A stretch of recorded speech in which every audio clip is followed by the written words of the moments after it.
नमस्कार. संघर्ष वृत्तवाहिनीमध्ये आपलं स्वागत. घेऊया ठाणे आणि आसपासच्या परिसरामधील घडणाऱ्या महत्त्वाच्या घडामोडींचा आढावा. क्रीडा एमसीएचने ठाण्यात आयोजित केलेल्या गृहप्रदर्शनामध्ये 29,163 नागरिकांनी भेट दिली आहे, तर 214 ग्राहकांनी सदनिका खरेदी केल्या आहेत. या सदनिकांसाठी बँका तसेच वित्त संस्थांकडे 745 कोटी रुपयांच्या गृहकर्जाचे प्रस्ताव दाखल झाले आहेत. यंदा ढोकाई येथील हायलँड गार्डन मैदानावरती 7 ते 10 फेब्रुवारी या कालावधीमध्ये हे प्रदर्शन भरवण्यात आलं होतं. ठाणे शहर तसेच परिसरातील 40हून अधिक प्रसिद्ध विकासकांनी त्यांच्या गृहप्रकल्पांचे स्टॉल प्रदर्शनामध्ये मांडले. याशिवाय 10हून अधिक राष्ट्रीयकृत बँका, गृहवित्त पुरवठादार संस्थांसह बांधकाम क्षेत्रासंबंधी संस्थांचे स्टॉल्स येथे मांडण्यात आले होते. या प्रदर्शनामध्ये 30 लाखांपासून 3 कोटीपर्यंतच्या घरांचे पर्याय उपलब्ध करून देण्यात आले होते. या ठिकाणी कार्यालयांच्या वास्तूंचे पर्याय उपलब्ध करून देण्यात आले होते. ठाण्यात रिअल इस्टेट क्षेत्राचा वेगाने विकास होत असून यंदाही प्रदर्शनाच्या माध्यमातून हजारो ग्राहकांपर्यंत पोहोचता आले. याचा आम्हाला आनंद असल्याचे यावेळी प्रॉपर्टी प्रदर्शन समितीचे अध्यक्ष संदीप माहेश्वरी यांनी म्हटलं. या प्रदर्शनात अनेक वैशिष्ट्यपूर्ण उत्तम जीवनशैली आणि परवडणाऱ्या प्रकल्पांचा समावेश होता. या प्रदर्शनाला भेट देऊ शकले नाहीत अशा ग्राहकांनी आवर्जून इंटरनेटवरून वेबसाईटवरती प्रदर्शन पाहावे, असं देखील यावेळी सचिव मनीष खंडेलवाल यांनी सांगितलं. ठाणे महानगरपालिकेचे मालमत्ता कर म्हणजेच प्रॉपर्टी टॅक्स भरण्याचे आवाहन. सन 2022-23 या आर्थिक वर्षाचे मालमत्ता कराचे म्हणजेच प्रॉपर्टी टॅक्सचे बिल ठाणेकर करदात्यांना महापालिकेमार्फत आर्थिक वर्षाच्या सुरुवातीस म्हणजेच माहे एप्रिल 2022 मध्ये देण्यात आलेले आहे. तथापि अद्यापही काही करदात्यांनी मालमत्ता कर महापालिकेकडे जमा केलेला नाही. सध्या आर्थिक वर्षाचा अंतिम टप्पा सुरू झाला आहे. मालमत्ता कर वसुलीसाठी महापालिकेतर्फे कडक कारवाई हाती घेण्यात आली आहे.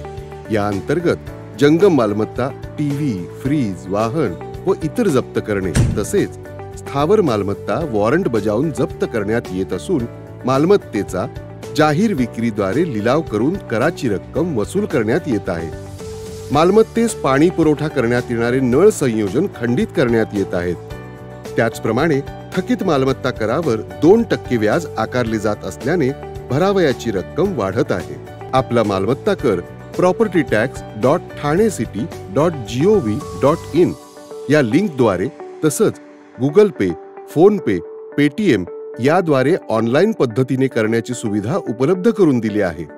शनिवार, रविवार व सार्वजनिक सुट्टीच्या दिवशी नागरिकांना मालमत्ता कर भरणे सोयीचे व्हावे याकरता महापालिकेचे मालमत्ता कर संलग्न कार्यालय या दिवशी कार्यान्वित ठेवण्यात आलेले आहे. तरी मालमत्ता कर वसुलीची अप्रिय कारवाई टाळण्याच्या दृष्टिकोनातून मालमत्ता कर भरून महापालिकेस सहकार्य करावे. धन्यवाद. हाऊस ऑफ हिरानंदानीने रविवारी हिरानंदानी ठाणे हाफ मॅरेथॉनच्या 11व्या एडिशनचे यशस्वी आयोजन केलं होतं. ठाणे आणि आसपासच्या शहरातील 14,000हून अधिक उत्साही स्पर्धकांनी या मॅरेथॉनमध्ये सहभाग घेतला. फिटनेस आयकॉन आणि मॅरेथॉनचे ब्रँड अँबॅसिडर मिलिंद सोमन आणि फिटनेस व कॉम्बॅट स्पोर्ट्स इंडस्ट्रीतील प्रेरणा देणारे कृष्णा श्रॉफ यांच्या हस्ते हिरानंदानी इस्टेट येथे बहुप्रशिक्षित कार्यक्रमाचा शुभारंभ करण्यात आला. या मॅरेथॉनमध्ये 3 प्रमुख शर्यतींचा समावेश होता. आव्हानात्मक हाफ मॅरेथॉन, उत्साहवर्धक ग्रीन रन, कुटुंबासाठी खास फॅमिली रन. सहभागी स्पर्धकांनी हिरानंदानी इस्टेट ब्रह्मांड, पोखरण रोड आणि उपवन तलावाच्या निसर्गरम्य मार्गाचा अनुभव घेतला. महिला गटात प्रीती चौधरी यांनी 1 तास 26 मिनिटं आणि 52 सेकंदामध्ये ही शर्यत पूर्ण करत प्रथम क्रमांक मिळवला, तर पुरुष गटामध्ये बबलू चव्हाण यांनी 1 तास 11 मिनिटं 3 सेकंदामध्ये विजय मिळवला आहे. हिरानंदानी ठाणे हाफ मॅरेथॉन केवळ एक धावण्याचा कार्यक्रम नसून तो जीवनशैली आणि शाश्वतेला प्रोत्साहन देत आहे. #टुमारो मॅटर्स या उपक्रमाच्या अंतर्गत हाऊस ऑफ हिरानंदानीचे पुढील 5 वर्षामध्ये 25,000 झाडं लावण्याचे, 18,000 किलो प्लॅस्टिक कचऱ्याचे पुनर्वापर करण्याचे आणि 1 लाख लोकांना शाश्वतेबाबत शिक्षित करण्याचे उद्दिष्ट ठेवलं आहे. हाऊस ऑफ हिरानंदानीचे chief marketing officer Prashin Jobalia म्हणाले, 14,000हून अधिक लोकांच्या सहभागाने आपल्या समुदायाचा वाढता फिटनेस आणि पर्यावरण जागृतीचा उत्साह स्पष्ट होतोय. या वर्षाच्या मॅरेथॉनने खेळ आणि शाश्वतेच्या माध्यमातून सकारात्मक बदल घडवण्याच्या आमच्या जबाबदारीला अधिक बळ दिलं आहे. आम्ही ही यात्रा पुढे अशीच सुरू ठेवण्यास उत्सुक आहोत, जिथे प्रत्येकजण एकत्र येऊन समाजासाठी सकारात्मक बदल निर्माण करण्यासाठी आमची मदत करेल.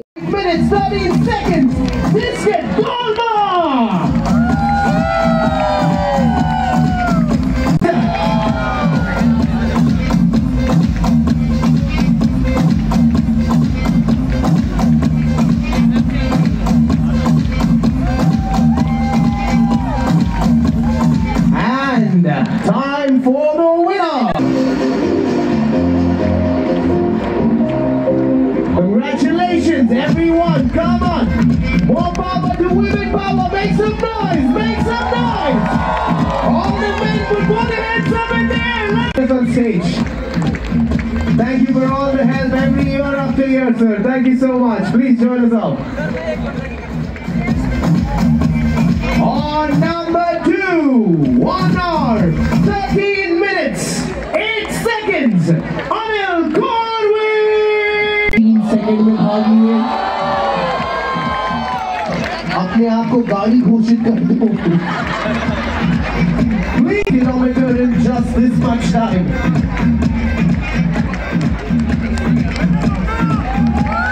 Let's go, November Blue. Guys, come on. 41 minutes. 10 kilometers. Whew. Crazy. Guys. बहुत अच्छा लग रहा है हीरानंदानी हाफ मैराथन थाने में। मैं तीसरी या चौथी बार कर रहा हूँ यहाँ पे। बहुत मजा आया। Crowd is fantastic, organisation is great. It's the 11th year, 11वां साल है और ऐसे कई और भी इवेंट्स होने चाहिए क्योंकि हमारे देश में ये इम्पोर्टेंट है कि सब अपनी सेहत का ख्याल रखें। ऐसे इवेंट से गोल बनता है कि अगले संडे को हम रेस करेंगे, अगले महीने में रेस करेंगे, अगले साल में 10 किलोमीटर करेंगे, आधा हाफ मैराथन करेंगे। तो ऐसे लक्ष्य लोगों के लिए देना बहुत आवश्यक है। तो मैं बहुत खुश हूँ आज। I like to thank Hiranandani estates for having this event. सेहत के अभी सेहत और फिटनेस दोनों अलग अलग चीज़ है। फिटनेस अच्छा है, अगर आपको जिंदगी का मजा लेना है तो फिट होना जरूरी है। तो आप चल सकते हैं, दौड़ सकते हैं, कूद सकते हैं, पहाड़ पे चढ़ सकते हैं, समुद्र में तैर सकते हैं, जिंदगी का असली मजा ले सकते हैं अगर आप फिट हो। So we're at the 11th edition of the Hiranandani Thane Half Marathon. The energy here is amazing. Everyone's brought such a positive attitude into the morning. Honestly, looking at them, it's inspired me and it's motivated me.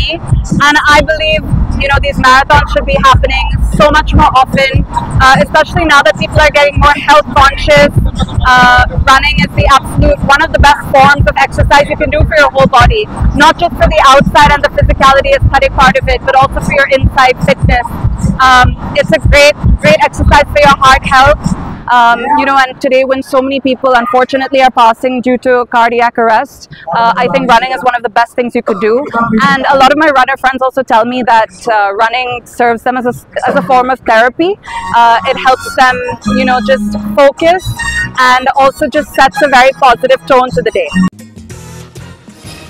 उपमुख्यमंत्री एकनाथ शिंदे यांच्या वाढदिवसानिमित्त नौपाडा विभाग शिवसेनेतर्फे शिवसेना आपल्या दारी या योजनेचा शुभारंभ ज्येष्ठ शिवसैनिक भास्कर पाटील यांच्या हस्ते करण्यात आला।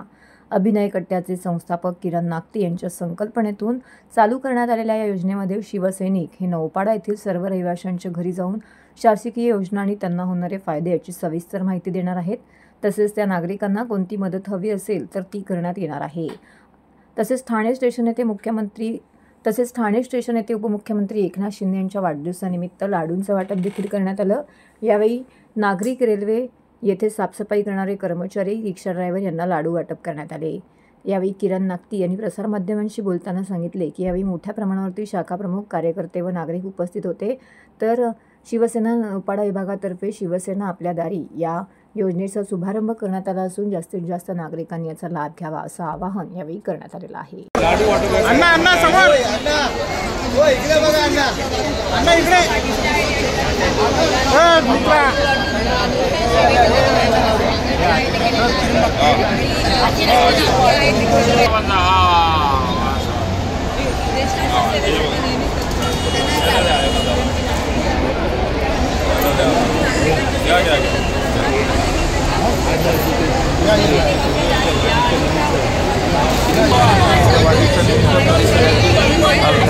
परिसरात लाडू वाटप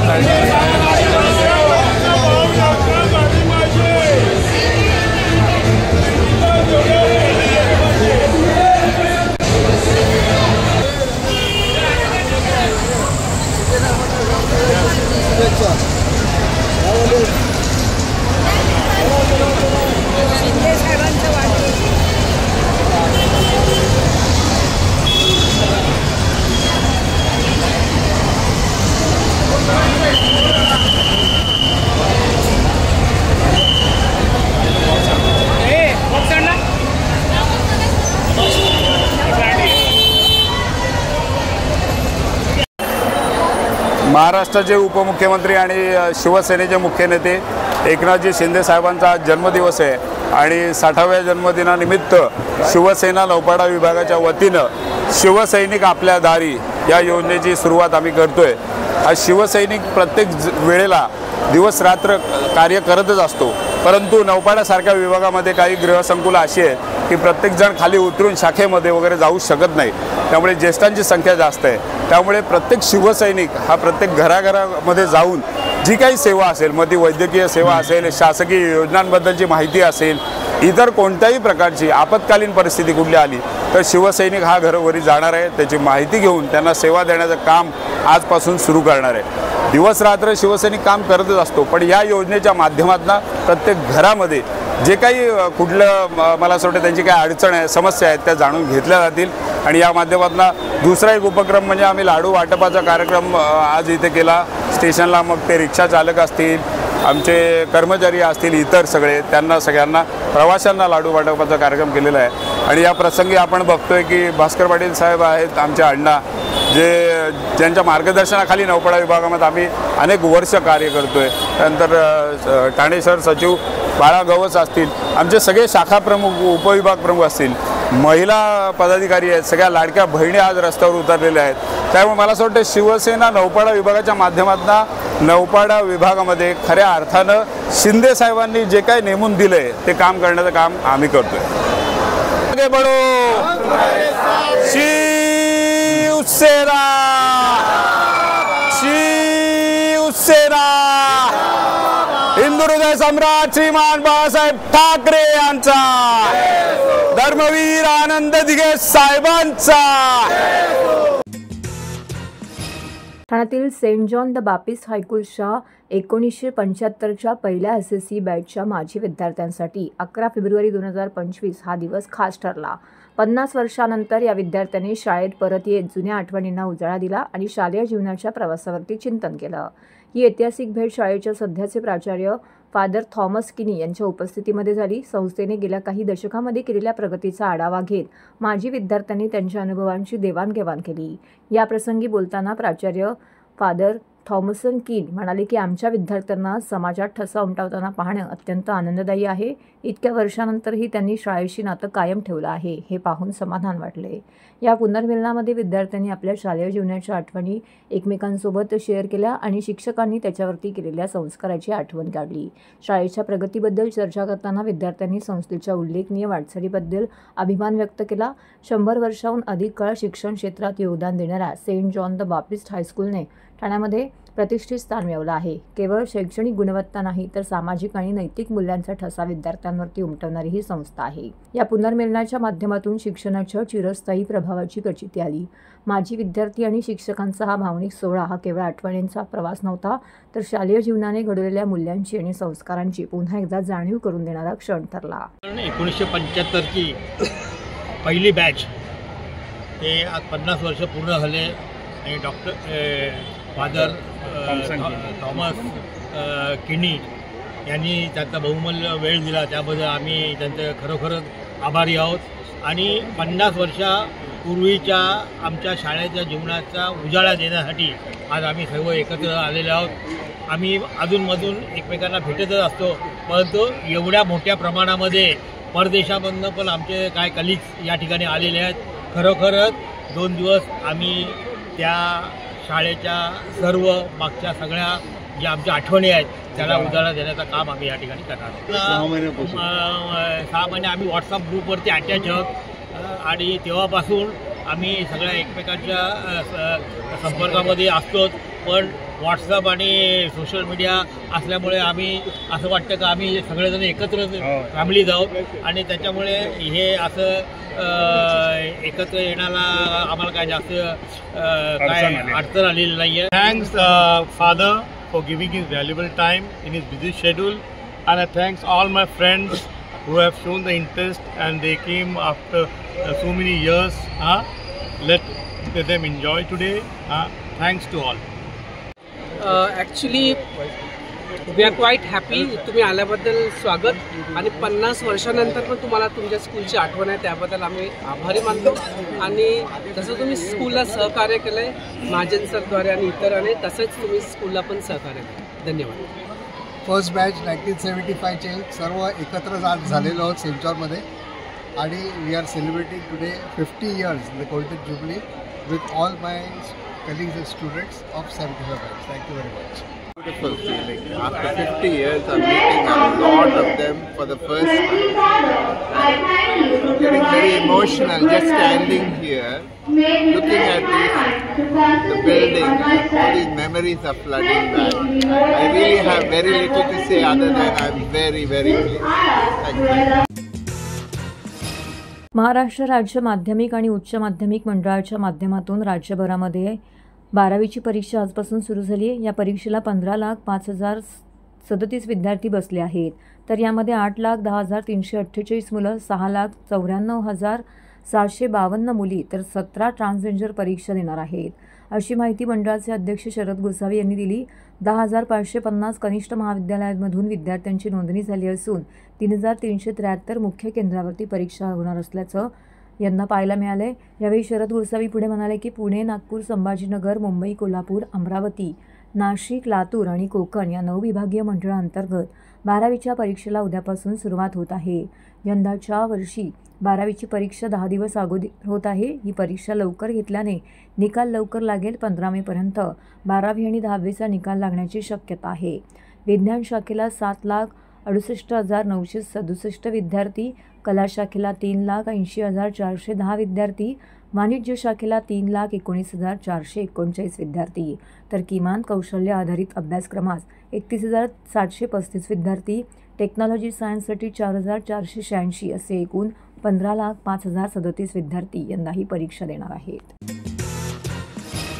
आनंद चॅरिटेबल ट्रस्ट व शिवसेना नेते माजी खासदार राजन विचारे साहेब आयोजित छत्रपती शिवाजी महाराज मैदान जांभळी नाका येथे होणाऱ्या चैत्र नवरात्र उत्सव 2025 देवीची पाटपूजा कळवा येथे संपन्न झाली. यावेळी शिवसेना नेते माजी खासदार राजन विचारे, माजी नगरसेविका नंदिनी विचारे, माजी नगरसेवक मंदार विचारे, संजय दळवी, उपजिल्हा प्रमुख सुनील पाटील, भारतीय कामगार सेना सचिव सुरेश मोहिते, ठाणे लोकसभा सचिव विश्वास निकम, विभाग समन्वयक बिपिन गेहलोत, उपशहर प्रमुख कळवा मुंब्रा मुकुंद ठाकूर, विभाग प्रमुख प्रदीप पुर्णेकर, राजू मोरे, दत्ता पागावले, विजय हंडोरे, प्रकाश पायरे, उपविभाग दत्ता पागावले, उपविभाग प्रमुख दशरथ गुप्ता, प्रमुख अमोल हिंगे, सुधीर पाटील, संजय जाधव, सचिन पागावले, उपशाखा प्रमुख सूरज सोनकर, उपविभाग अधिकारी वरुण मानकामे, महिला शाखा संघटिका अपर्णा भोईर, कल्पिता पाटील तसेच इतर शिवसैनिक पदाधिकारी मोठ्या संख्येने उपस्थित होते. ठाण्याच्या या चैत्र नवरात्र उत्सवाचे छत्रपती शिवाजी महाराज मैदान येथे हे यंदाचे 18वे वर्ष असून यापूर्वी चरई येथे 12 वर्ष अशी एकूण 30 वर्ष हा चैत्र नवरात्र उत्सव साजरा होत आहे. या चैत्र नवरात्र उत्सवाची सुरुवात गुढीपाडव्याच्या दिवशी होते. रविवारी 30 मार्च ते सोमवार 7 एप्रिलपर्यंत चालणाऱ्या या नवरात्र उत्सवात अनेक मान्यवर देवीच्या दर्शनाला येत असतात. येथे येणाऱ्या भक्तांच्या मनोकामना पूर्ण होतात अशी या देवीची ख्याती आहे. भक्तांच्या हाकेला धावणारी व नवसाला पावणारी ही देवी जगभरात प्रसिद्ध आहे. त्यामुळे अनेक राज्यातून भाविक या ठिकाणी देवीच्या दर्शनाला येत असतात. मला वाटतं 30 वर्ष या उत्सवाला झाली आणि यंदाचं 31वं वर्ष आहे. 18 वर्ष मला वाटतं छत्रपती शिवाजी महाराज या मैदानामध्ये जिथे धर्मवीर आनंदीगे साहेबांचा टॉवर आहे या ठिकाणी 18 वर्ष त्या ठिकाणी हा उत्सव केला आणि 12 वर्ष मी राहतो त्या चरई ठिकाणी झाला. 30 वर्ष या ठाणेकरांच्या आणि या देवी भक्तांच्यामुळे हा कार्यक्रम यशस्वी करू शकलो. याची प्रेरणा आमचे गुरुवर्य धर्मवीर आनंदीगे साहेब यांच्या माध्यमातून मला मिळाली असं मी समजतो. कारण या महाराष्ट्रामध्ये ठाण्यामध्ये उत्सव कसे साजरे करायचे ते धर्मवीर आनंदीगे साहेबांनी आम्हाला दाखवलेलं आहे आणि त्यांच्या सानिध्यामध्ये आम्ही काम केलेलं असल्यामुळे ही परंपरा कायम ठेवण्याचं काम आनंद चॅरिटेबल ट्रस्टच्या माध्यमातून या ठिकाणी गेले कित्येक वर्ष आम्ही करतोय. आणि गुढीपाडव्याला याची सुरुवात होणार आहे. आज या ठिकाणी पाठपूजन झालेलं आहे आणि अशा पद्धतीने सर्व ठाणेकर या उत्सवाची वाट बघत असतात. सर्व जाती धर्माच्या लोकांना एकत्र करून हा उत्सव या ठिकाणी आम्ही साजरा करतो आणि गुढीपाडवा ते रामनवमी 9 दिवस हा उत्सव या ठिकाणी चालणार आहे. आणि मला वाटतं सर्व ठाणेकरांना आव्हान आहे की या देवीच्या दर्शनाला आपण यावं. तर हे होतं संघर्ष वृत्तवाहिनीचं आजचं बातमीपत्र. उद्या पुन्हा भेटू याच वेळी याच ठिकाणी ताज्या घडामोडींसह. तोपर्यंत नमस्कार.